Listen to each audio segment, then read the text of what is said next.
Deborah Owens, America's Wealth Coach, and it's time to get wealthy.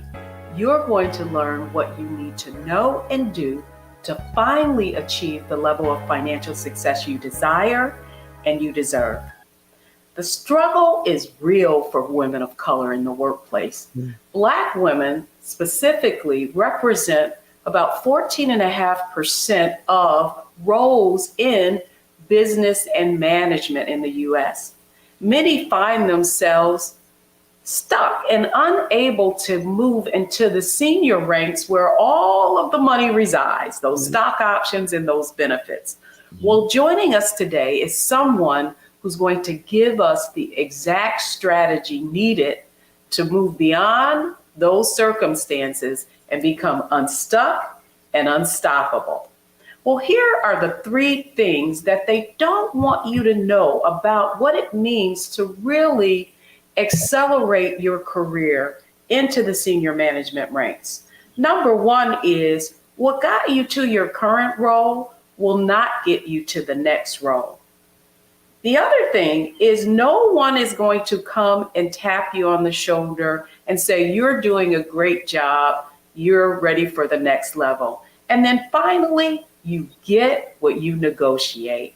And here to share with us exactly what we need to do is someone who was born to inspire. She's Janine K. Brown, and she's made it into the ranks of some of those management roles that we see. She has now made it her goal to help other women of color find their own success roadmap. She is the author of Unstuck and Unstoppable, and she's going to be sharing 5 strategies with us to help us move beyond those limiting beliefs and make it to the next level. Janine K. Brown, it's wonderful to have you here and show us how to get wealthy in our careers. Well, Deborah, thank you so much for having me. It is an honor and a pleasure. I feel super special. So thanks again for having me today. Super special. Well, you know what I'm excited about is the fact that we were able to spend some time together and I was able to learn a little more about you. And what's interesting, I'm gonna tell so can we have a conversation? Are we family? That's exactly why I'm here. Yes, let's do it. Excellent. Well, what I find really interesting about your work, and when I was doing research, is you don't really talk about your own career and the fact that you're a certified public accountant. You have had roles in some of the most significant consulting organizations, and though I didn't find that in your bio, so the question I have before we even get into it is, why is that? That is a great question. I think I spend a lot of time focusing on the results that we get for our clients and using my own career, my career roadblocks, my career successes, and try to model that for them before I start talking about the credentials. I mean, Deborah, a lot of people achieve the credentials, they get the classroom knowledge, but they don't acquire some of the work knowledge, right? They haven't been in the boardrooms, they haven't made decisions and had high impact negotiations. And so they're typically just talking book work. And so I like to spend my time talking about, the examples and giving real examples about what I've done. I'm proud of those things and those accomplishments. And I think the other thing too, when you get a license and it's not active anymore, you don't always talk about it. And I've kind of moved out of the accounting and finance space as a practitioner, but definitely in the space is helping women in accounting and finance achieve those high career goals that they have and make it into the C-suite. Well, the reason I bring that up is because I do feel like that lends itself to credibility. And the truth is, Janine, there aren't a lot of Black women in senior management roles. We often find ourselves as one of the only in many circumstances. And so I feel like you and I, we went in and we took the blows and the strikes, but we also got intel. that we're now able to share with others. And I guess that's the point that you're making. Yeah. And so I want to start with the framework for our financial success on Get Wealthy is mindset, strategy, and execution. And so I want to start with mindset because I do feel that particularly for women who are maybe first generation, even corporate executives and find themselves in that role, don't have like that person, that mentor, a family member whispering in their ear. And so as a result, they may not know how to operate. And so I want to begin with the first question really is, what is the mindset that women need to adopt in order to move into that next level or senior management in their careers? Deborah, I'm so glad you brought that up because mindset is really essential in having success in these corporate careers. I think, and it's not something that's taught in college. It's not even discussed in college. So when I think about that question, and I think about the challenges a lot of women have in the workplace, they haven't created the mindset that's going to help them move forward, work through the challenges that they need to work through. They're focused on the skills, like the skills that I have, my ability to get the work done faster, that I have the degrees. But mindset is essential. And the reason you need to have a strong mindset is because you don't know what's going to happen when you get in the office on any given day. Change is constant in corporate America. Companies are constantly reorging, and you have to have the ability to stand strong no matter what is going on around you, and also be able to keep a good poker face during a negotiation and during the changes and in leadership, and when you're dealing with microaggressions related to gender or race or education in the workplace. So without that, I don't even know. I think that's how a lot of women actually get a little burned out because they haven't created a routine and the intentions, the mantras, the affirmations, whatever it is that they need to keep them mentally strong so that they can stay emotionally strong at work. Woo! You said a mouthful. And what I love the fact is that you mentioned mantras and affirmations. And one of the things that I often tell women in my community is every morning I get up and I say, I have everything I need to be everything I need to be. Mm-hmm. And I say that to validate the fact that I know that I'm going to there are going to be challenges. Things aren't going to necessarily work out the way that I think they are in so many different circumstances, right? Because we don't have control over things.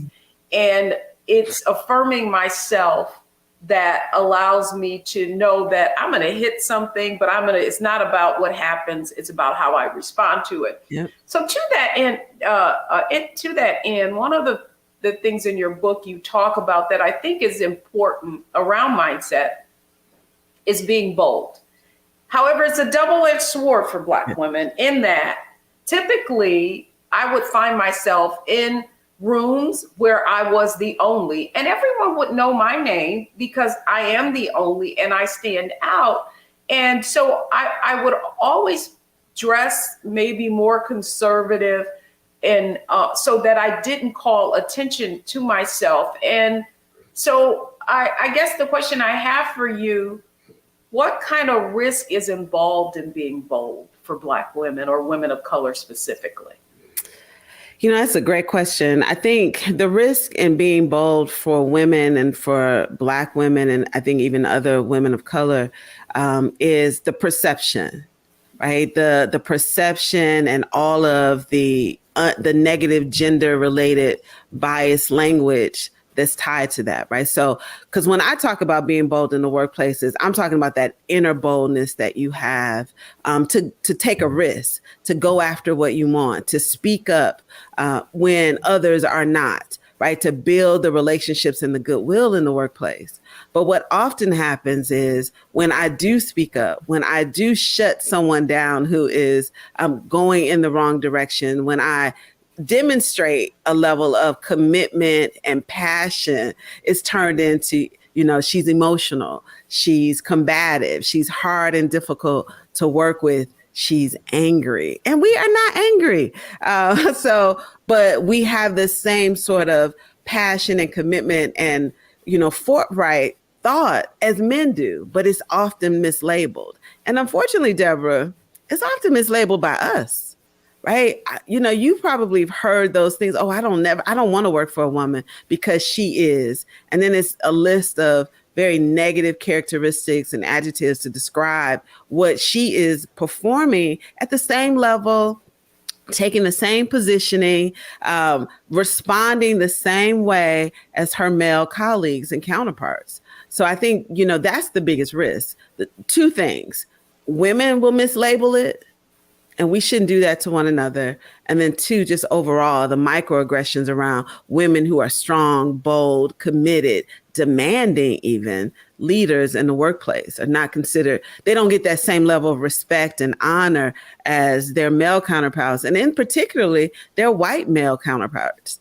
They don't get the same level of respect or even reverence, right? We love strong leaders, but not when they're women, and definitely not when they're Black women.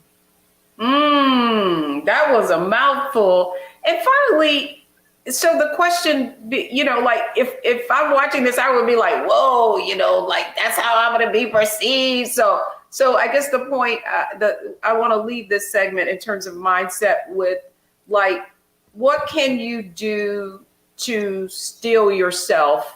Because we're talking about mindset, right? Mm-hmm. And acknowledge that this exists in the workplace and still test the waters and be bold.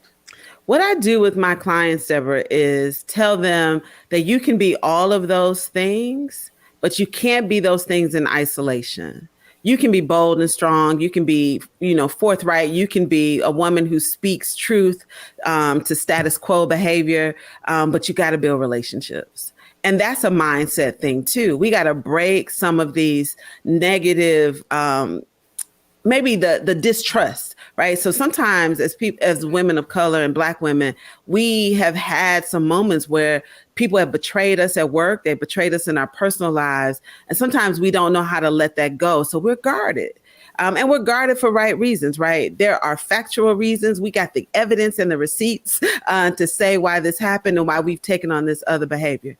But I will tell you, the women in the workplace, and I bet you probably experienced this too, who are the most successful in climbing the corporate ladder, getting what they want, negotiating, getting the yeses that they need, are women who have built relationships with people across difference in the workplace. They have a group of mentors and sponsors and allies who are like, you know what, Deborah, I trust you, I believe in you, and I know you.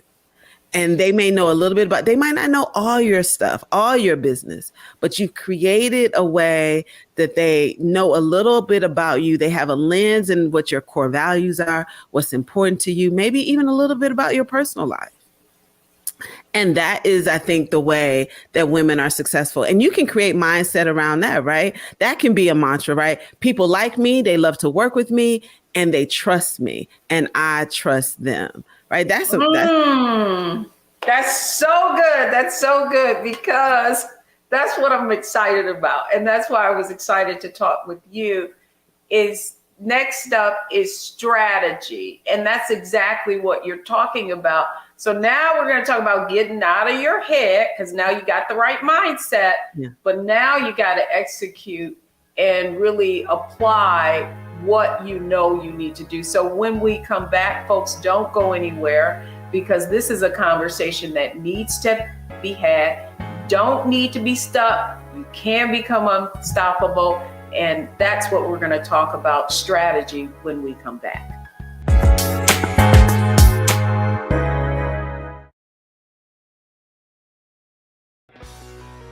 Let's be honest, as successful women, we're crushing it. Maxed out 401k and Roth IRA? Check. Aggressive savings and investments, check. Yet, the freedom our success was supposed to buy can leave us stuck on the six-figure hamster wheel, watching retirement slip further down the road. There's another way. Get coaching courses and community at wealthyu.com.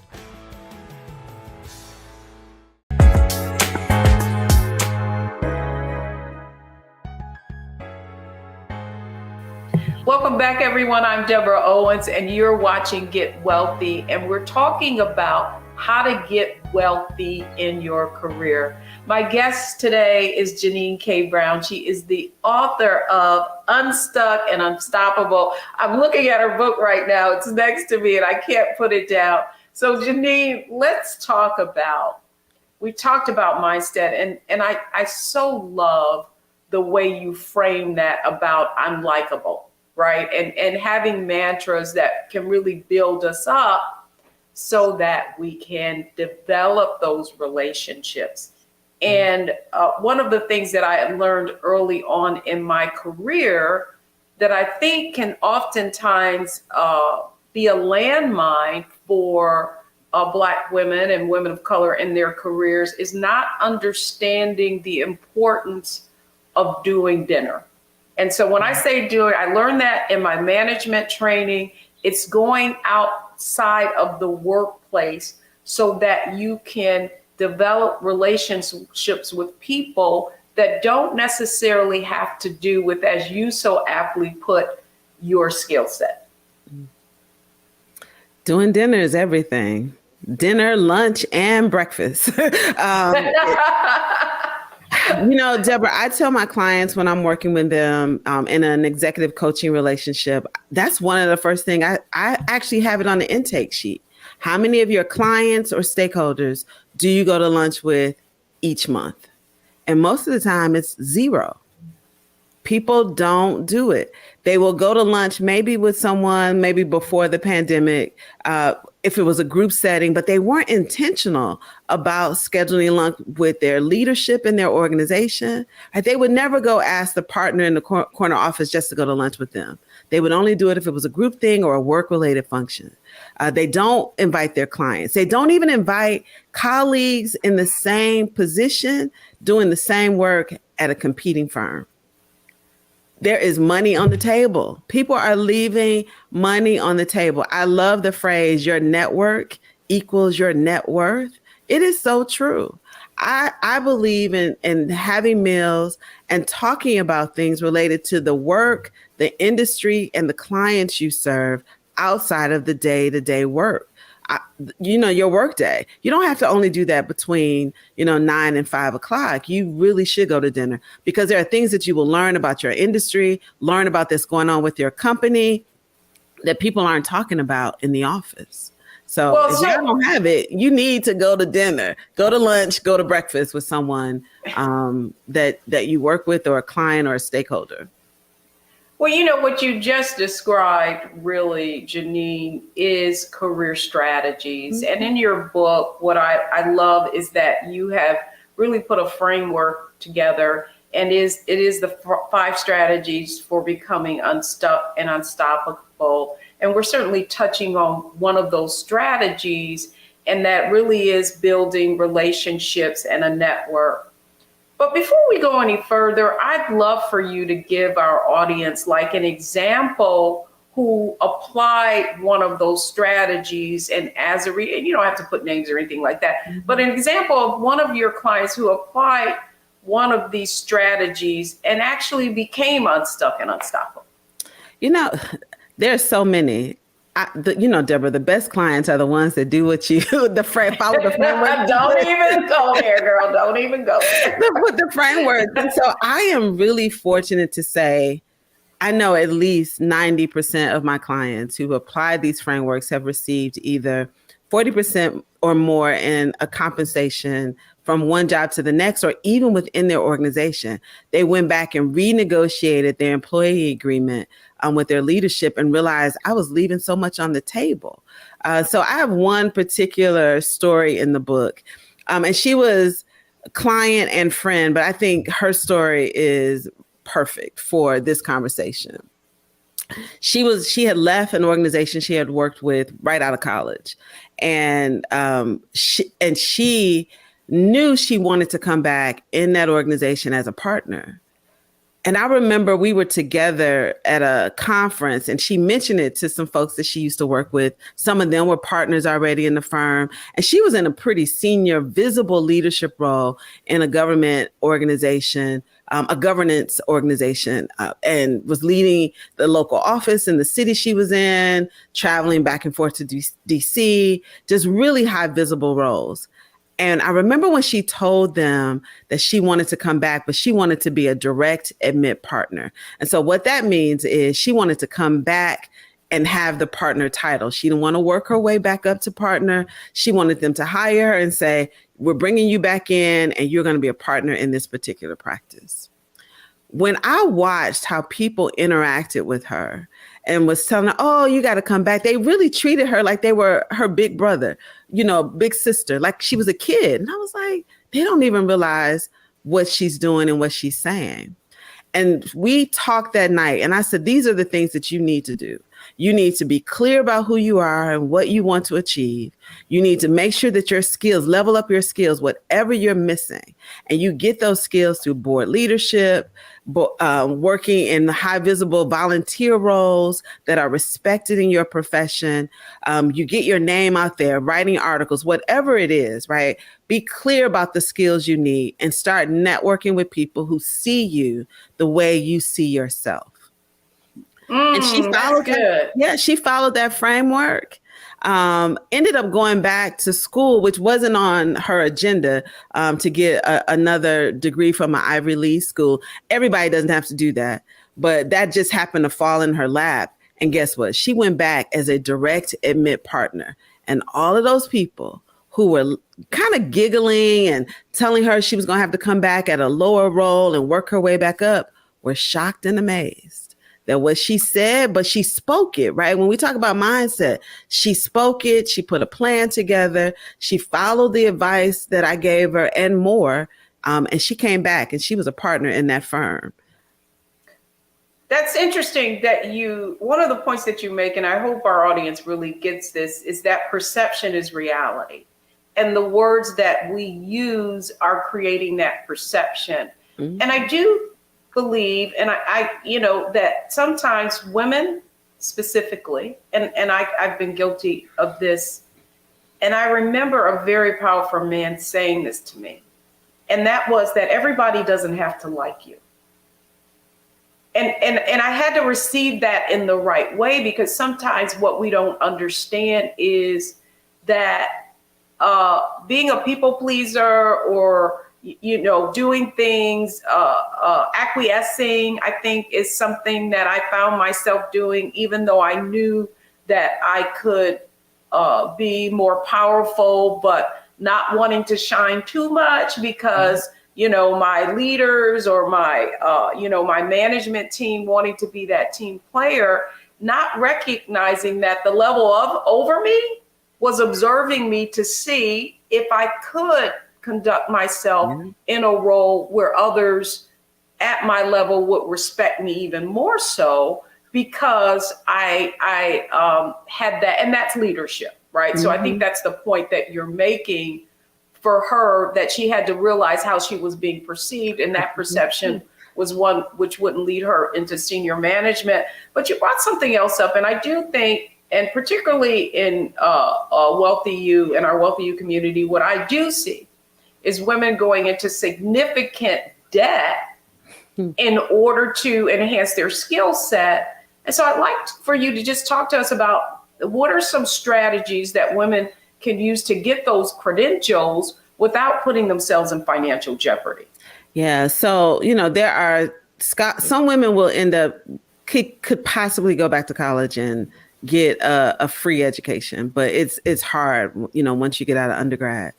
I think the first thing I would tell anybody is the first thing I would do is actually hire an experienced executive coach who understands your industry, understands where you are in your profession, and can help you put a framework together to decide what to do. I think sometimes we make these decisions in isolation, and we think we have to do what others have done. So we think, oh, this person got an MBA, they got an executive MBA from Kellogg, and I got to do the same thing to get promoted. But what they don't know is that a lot of people get those advanced degrees and those expensive degrees and don't exponentially increase their income and their salaries. They don't know how to do that, even getting the degree, because what they don't tell you is that when you go to grad school, they don't tell you how to manage your career. It's just more education.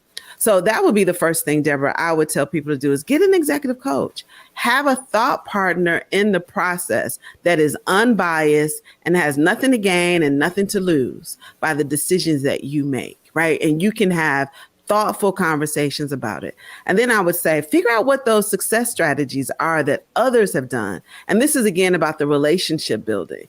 Talk to the people in your organization that are in the roles that you want and find out what they had to do to get there. Find out what skill sets, what kind of, things that they have to learn to become.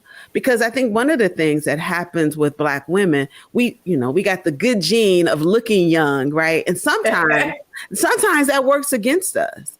It used to work against me, right? People would think, that I was sometimes 5 to 7 years younger than I was. They would also think that the white man that was in the room with me was senior than me. And so you're working against some of these biases. And then because if you are focused on being likable, what happens is that you don't look like you're leadership ready, right? Because you're being, so you're not demonstrating that you can make tough decisions. And the perception that becomes reality is that you're too young, right? You don't have enough gravitas to move into this role, to lead this team. And so I think that's what happens to a lot of women is that they're not positioning themselves. But I'll tell you, executive coaching does it. Deborah, right? If most executives in organizations have a coach, they've worked with a coach for a long time, and they constantly keep a coach on speed dial because they need a safe place to go to help make decisions. And they're constantly managing and being strategic about their salary, their career, and then that career, what does that salary, the salary that they make, the benefits that they can negotiate, and the opportunities that are out there. They get a chance to have a place to go and talk those through.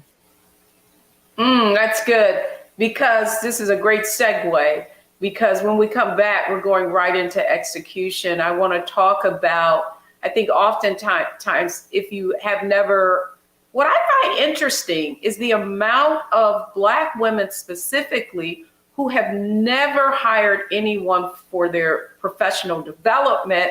And I'm sure you're aware of that too. So when we come back, that's the discussion I want to have around how do you find that and execute on that. So folks, when we come back, we've covered mindset, just talking about the mindset that you need to have in order to move beyond and become unstoppable in your career. We've talked about some strategies, and it really is about how you proceed.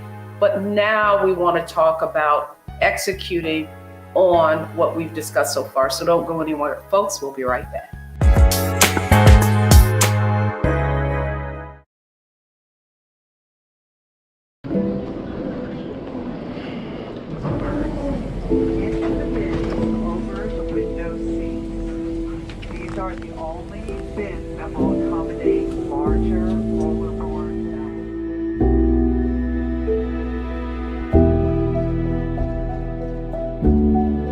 Put 10 in here? 10, and you don't come out till you die. And you eat him, you eat 10. Oh my God. So what?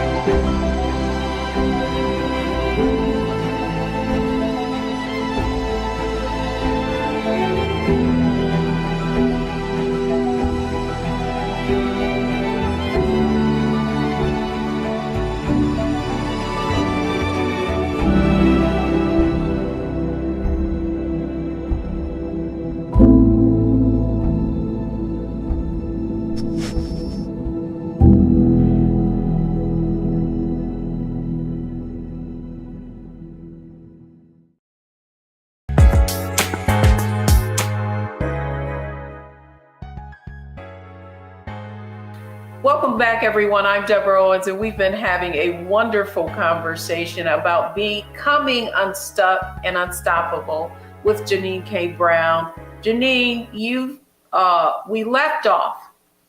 When we left off, we were talking about the fact that you need to get help, right? Like you need to hire, when you're going to that level, you need to have someone who is unbiased. And I think, and so I want to start there when it comes to execution, because I believe, and certainly I had this in my career, that many people feel like HR and, internally that you can have these conversations about your career and that's where you're there for, and you can do all those professional development courses within. And I'm not saying that you shouldn't take advantage of that, but I really would like you speak on the difference between having an internal advocate and someone who's outside, and why executive coach is a good strategy for that. I think the biggest difference is anybody inside your organization that you're working for is working for the company first. So when you go to HR with a complaint or a need, they're looking at it through the lens of what's best for the organization. Before they look at it, what's best for you. So that's just the truth, right? That's what they're hired to do. But what most women don't know is that when they're negotiating to take a new role or a promotion, they don't negotiate their professional development. And that's a negotiable benefit, right? Negotiate training both in the organization and externally, conferences that you want to attend, and support like an executive coach. Most companies you can negotiate it. They know how much they want to spend and are able to spend on professional development. So if you think that the only training that you have access to is that is initiated by the organization, then you are completely misled. And so now we done broke that, right? So now you can go back and say, hey, let me go look at these conferences in my industry or things that I want to develop so I can be there and be in the room, because that's developing. Networking is part of your development. And then I would say, talk to your leadership. Most of the people that we work with in my firm that we coach, their companies pay for coaching, because coaching is an investment. And so if, you're making an investment in yourself, if your company doesn't pay for it, but I'll tell you, most of our roster, our companies pay for it. Companies hire us to coach their professionals. And I challenge them when they give me a roster of women they want us to coach, or even men. I'm like, well, we're the Black people. That's the first thing I ask them. I do. And to the point now they know, like, come on, I know you have to have some Black professionals in here that you're trying to retain, because what we find is that companies, they use it to, like, we got an outreach recently. A company wants to talk about retaining Black professionals and what we can do. Well, you know what? The same thing you do to retain all your other professionals is what you need to do. But the coaching is a big part of that, and being able to negotiate along with all your other benefits. And I think, Deborah, you know this, when we talk about building wealth in your career, a lot of it is because we don't even know what to negotiate. We don't know that we can negotiate deferred compensation in some of these roles, equity and stock options, and more stock options we can negotiate the percentage of our raises, that we can take the good work that we're being rewarded for by getting more work and saying, hey, this is what I've done. This is the impact that I'm making in this organization. I do this different and better than anyone else here, not only at this company, in my industry. Right? Yeah, it is. I love that. And we haven't touched on branding, and I do want to touch on that. But one of the things you said was so critical, and that is the work that we focus on in Wealthy You. We call what you just described opportunity levers. Many times people are standing 10 feet away from goal, but because they don't know what it looks like, it's hidden from them. So let's talk about where the money resides, right? Yeah. The reason that you want to accelerate your career is it because it gives you access to those opportunity levers, like stock options, like executive coaching, like professional development, like the company actually paying for your executive MBA program. Mm-hmm. In any role that I have taken, before I have taken it, I've already had a strategic reason for even considering it. and knowing that based on my value, in order for me to be able to perform at a high level and really create value for your organization, this is what we need to do to make it a win-win. And so to that end, one of the points you make in the book really is about negotiation. We talked about, you just described, girl, this is what you need to be, negotiating for. Who do they need to be negotiating with? Is it their senior leadership? Is it HR? Just talk to us a little bit about how that process would be initiated. So one of the reasons a lot of women don't know what's negotiable or even realize what the gap is because they're moving into roles that they're already overqualified for. So Deborah, most people apply for jobs they can already do. So there is no readiness gap that the organization can say, oh, we know you can do this job, but we want to ensure your success, so we're going to make sure you have a coach. See, that's what happens with men. They apply for a job that they're achieved, they have potential to get into. That's the word, right? So they apply for it. There's potential to do it, but we want to make sure they're going to be successful. So we're going to give them a coach. If we can get more women to apply for roles that they're not necessarily ready for, but they can qualify for, then they can have these conversations. And who should they be talking to? They need to be talking to other leaders in the organization, not HR. Because HR isn't the final decision maker on the yes to the executive coach, to the compensation, right? They put the package together that's been told to them. I will call down to HR, hey, I'm hiring Deborah for this role. They're telling the HR professional, this is what we're going to pay her. This is what, they tell them. HR doesn't tell the hiring manager. So you need to be talking to leadership over dinner, breakfast, or lunch, right? And saying, what kind of benefits do you get at this level in this organization? What kind of things should I be considering when I'm thinking about moving to the next level? What kind of financial things? See, we don't ask those questions. We ask, well, what kind of skills do I need? Yeah, well, we don't. Should I know how to do pivot tables in Excel? No, but that's doing the work. But I think here's what I believe. And it's not what I believe. I mean, the studies show is that a woman will look at a role to pursue and it'll say you need these 10 different skill sets, right? And then she'll say, oh, well, I have 7. I'll go back when I get the other 3. Whereas the man will say, oh, I got 4. You need these 10? I got 4. The rest I just, I'll wing it or I'll get someone to teach me. And so that really is your point. That is my point.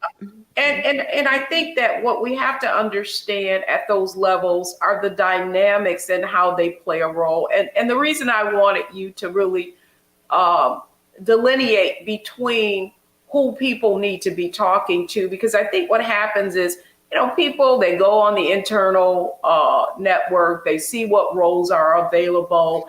And rather than seeking it out and seeing who is the senior leader they would be reporting to and doing, and here's what I call, and I think it's like a ninja move, I'm telling you. And I want to get your view on it. And it's just informational interviews. Don't go to people asking for a job or you want this role. Just go to people and say, you schedule a time with a senior leader and you say, hey, I'd just like to discuss, your role, what you've done to get there. You go and you interview them. Everybody wants to talk about them. And then you say, hey, here I am. You already have something specific you want to talk to about. This is the role I'm trying to achieve. If you were me, what would you do? And exactly. I want to get your thoughts on how to really manage the work environment to your benefit. Deborah, you just laid it out. That's exactly what I tell my clients to do. And I tell them, go and be really clear about what your questions are and be specific about what you need from that person after that informational interview, right? Because the people that you're doing informational interviews and having conversations with are busy people, right? They're probably busier than you are. So you want to make sure you maximize that 30-minute conversation, that 20-minute coffee chat, and be really clear, right? Ask them, what do you think I need to do? And then tell them the roles that you're interested in. Do not leave that conversation without an ask and a tell. And the reason that's important is because you have to tell them why you're doing it. Like, why am I talking to you? I'm talking to you because I want to be promoted to senior vice president in information technology, where I have oversight over this, right? Because what happens is they'll remember that. And when they're in meetings that you're not invited to, and they're talking about who they're looking for, who are the next leaders, we're talking about concession planning. We're talking about new opportunities coming online. They'll remember. They'll be like, oh, I talked to Deborah and I think she would be great. We need to put her on the list to make sure that we're talking to her when this role opens up. And a lot of people they don't know your name because you got your head down and you're doing this hard work and you're trying to be excellent and you're working twice as hard as everybody else because you believe that's what you got to be twice as better. And guess what? But you're not talking enough. So you got to go in those information interviews and while you're networking over breakfast, lunch, and dinner, and you got to tell people, you got to have a tell and you got to have an ask. And the ask is, hey, can I count on you to support me? Would you be willing to have more meetings with me? Can I check in with you maybe once a quarter, right? Whatever that ask is, be clear about it and then hold yourself accountable to making sure you're holding them accountable to supporting you. I love that, Janine. Or would you be willing to introduce me be specific. Love this, man. We've covered a lot of ground. And when we come back. Can I touch on that a little bit? Well, we're going to do that when we come back. We're going to come out of this and we're going to go right into that because it's our lightning round and you're going to be able to say whatever you want to say so that you can tell the people that are watching what they need to do to become unstuck and unstoppable. So folks, don't go anywhere. When we come back, it's our analyze, optimize, and maximize round. And that's when we're going to be putting all of this in order so you know exactly what you need to do. So don't go anywhere, folks. We'll be right back.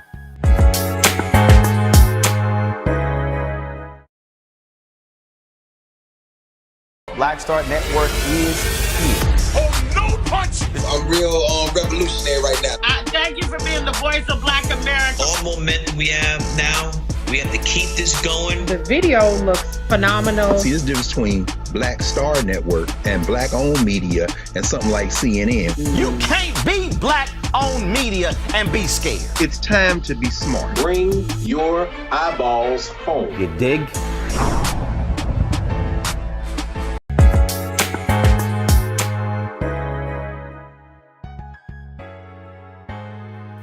Welcome back, everyone. I'm Deborah Owens, and we've been having a conversation about how to get wealthy in your career with Janine K. Brown. She's the author of Unstuck and Unstoppable.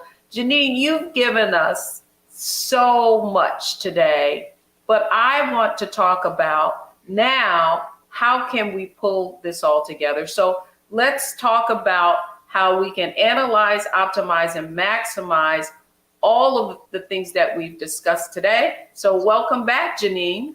Well, thank you, Deborah. Glad to be here.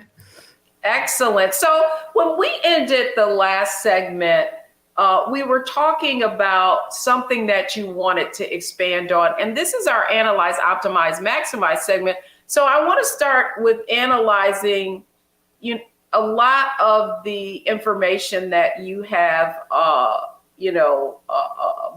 basically given us on what Black women of color need to do. So let's expand on what we were just talking about as it relates to being specific and asking for something specific.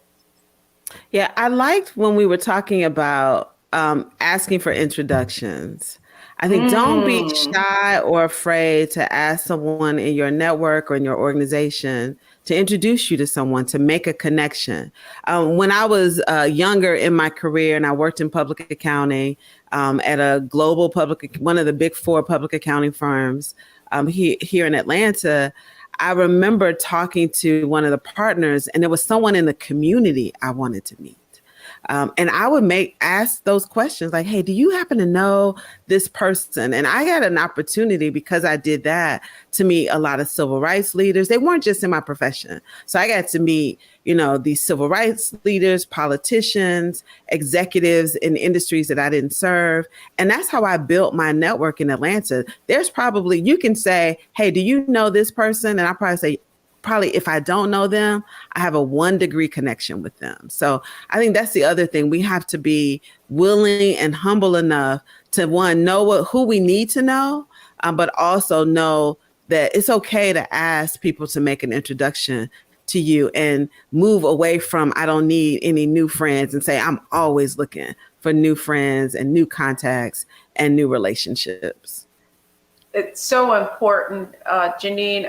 The point of that introduction and why that introduction is important, and this is what I want the audience to understand, is because when someone introduces you in, they are using your influence. And what it does, it accelerates the know, like, trust factor, right? Because if I come in and I'm introduced, and someone they trust already knows you, they know that person is not going to introduce you in unless you've already vetted them.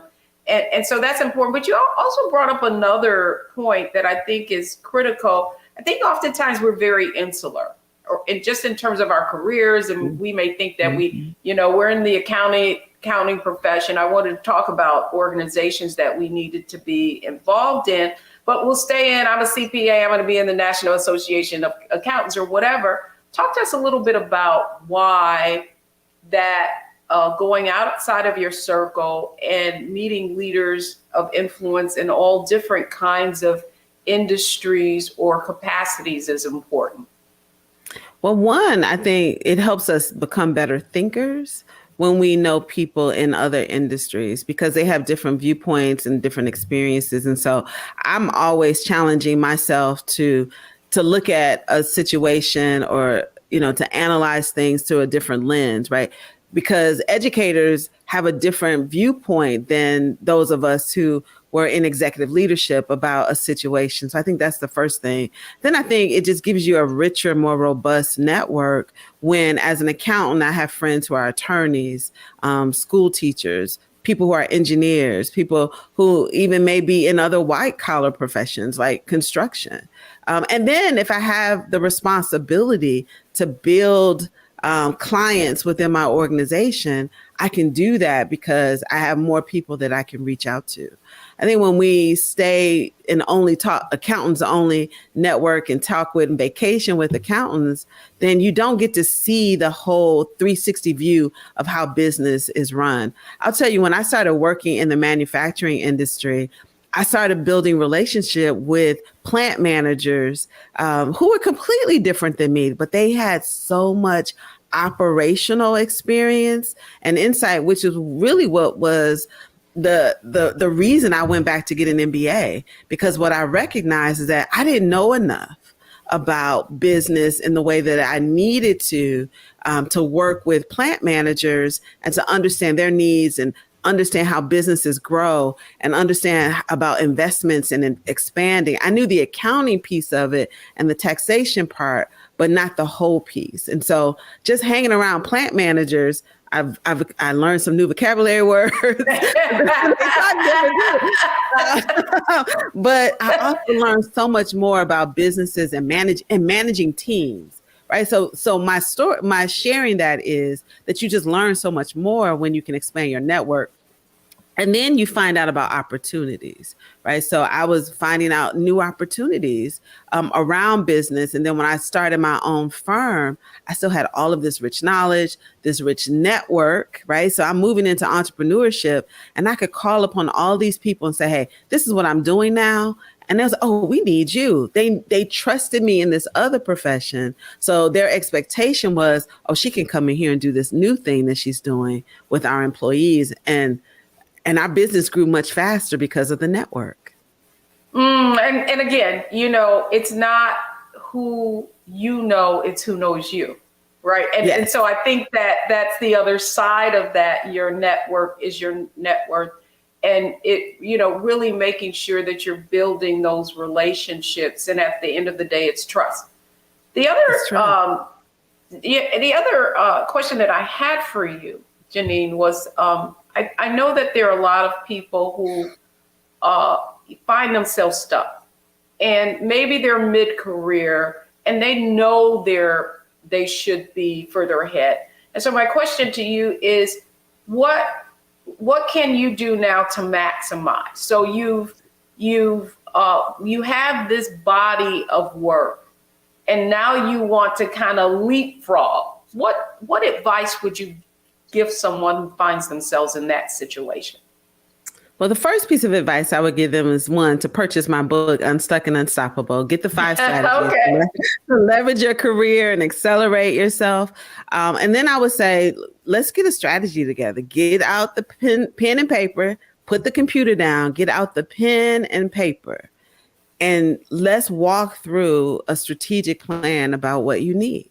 Right? All the things that we've shared today, Deborah, are just really key things that women can do.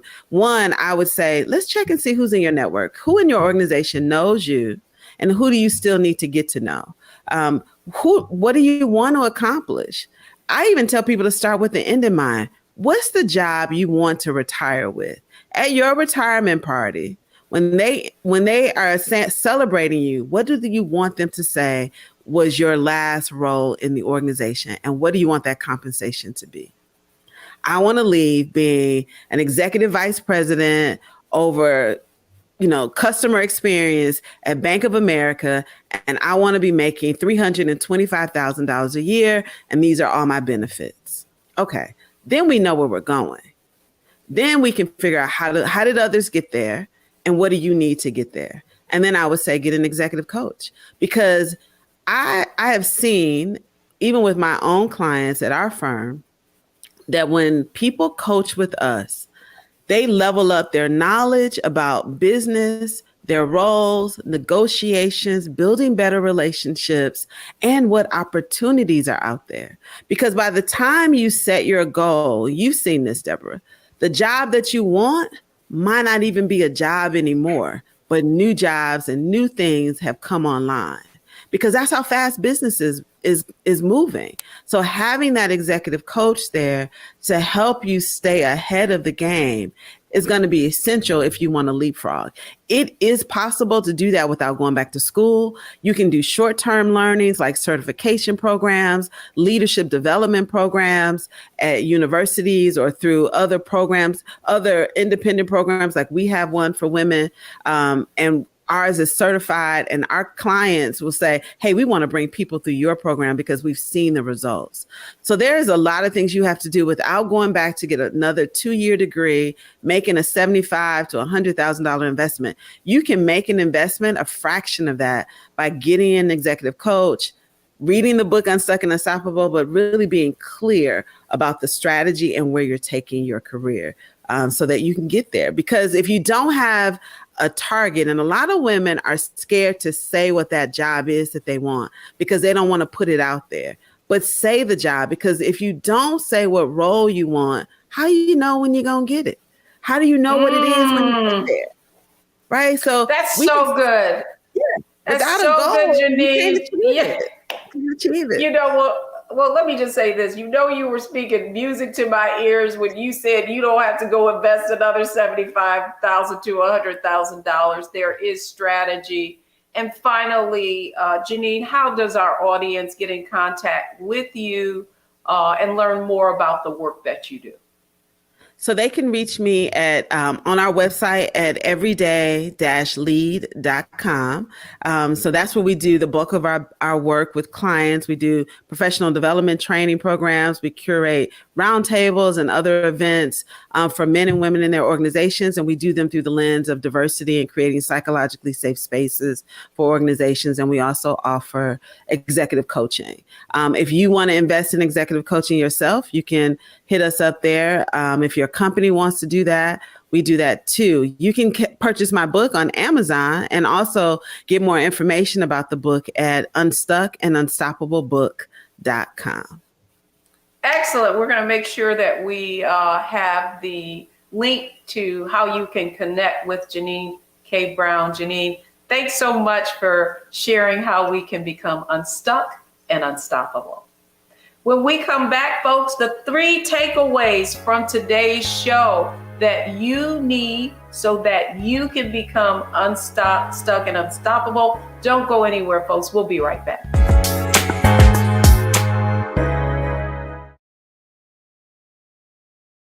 When you talk about blackness and what happens in black culture, we're about covering these things that matter to us, speaking to our issues and concerns. This is a genuine people-powered movement. There's a lot of stuff that we're not getting. You get it, and you spread the word. We wish to plead our own cause, too long have others spoken for us. We cannot tell our own story if we can't pay for it. This is about covering us. Invest in black-owned media. Your dollars matter. We don't have to keep asking them to cover our stuff. So please support us in what we do, folks. We want to hit 2,000 people, $50 this month, raise $100,000. We're behind $100,000, so we want to hit that. Y'all money makes this possible. Checks and money orders go to P.O. Box 57196, Washington, D.C. 20037-0196. The Cash App is $RM Unfiltered. PayPal is R Martin Unfiltered. Venmo is RM Unfiltered. Zelle is Roland at RolandSMartin.com.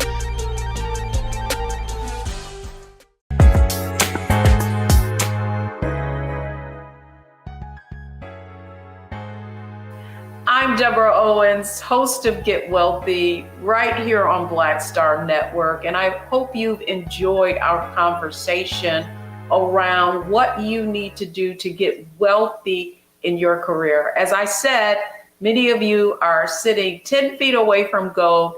It's just hidden from you. And that's what we wanted you to share with you today. And so here are the 3 takeaways from today's show.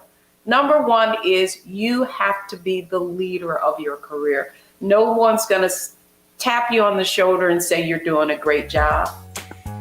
And secondly, you have to communicate your value, how you add value to the organization's bottom line. And then finally, be your own best advocate. Have the right mindset, the right strategy, and execute. I'm Deborah Owens, America's Wealth Coach, and thank you so much for joining us today right here on Black Star Network.